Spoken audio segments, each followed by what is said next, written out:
Kumusta mga ka-hunter? Welcome po sa aming channel. Narito po kami upang maghatid sa inyo ng mga nakakamanghang istorya, manatiling nakatutok kay Hunter Amazing Stories. Totoong storya ba si King Arthur at ang Camelot?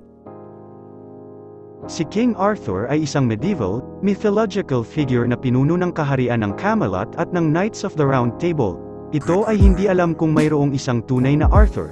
Bagaman ito ay pinaniniwalaan na maaaring siya ay isang Romanong kaanib na pinuno ng militar na matagumpay na napigilan ang isang Saxon invasion noong ika-5 hanggang ika-6 na siglo.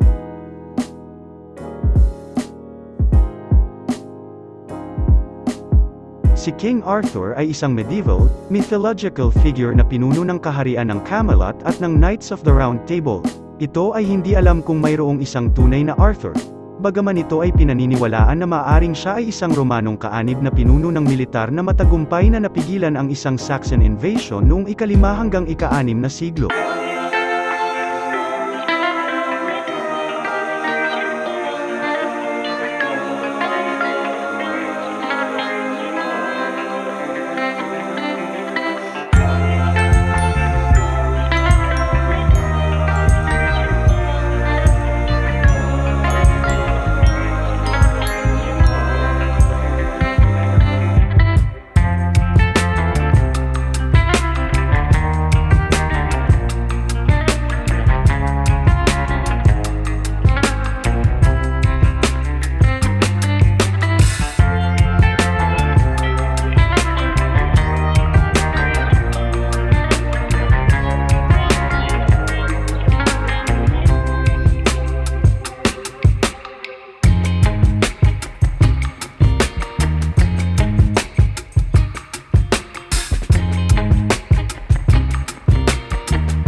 Mga impluwensyang pampulitika at imahinasyon ng mga manunulat, ang kwentong Arthur ay nabuo sa isang ganap na alamat at komplikadong kwento, na may diin sa isang marangal na kaharian na tinatawag na Camelot, ang Knights of the Round Table at ang Reyna, Guinevere, na may relasyon sa Knight Lancelot. Kasama sa iba pang aspeto ng kwento ang nakamamatay na salungatan ng hari sa kanyang pamangkin o anak na si Mordred, at ang paghahanap ng mga kabalyero para sa Holy Grail.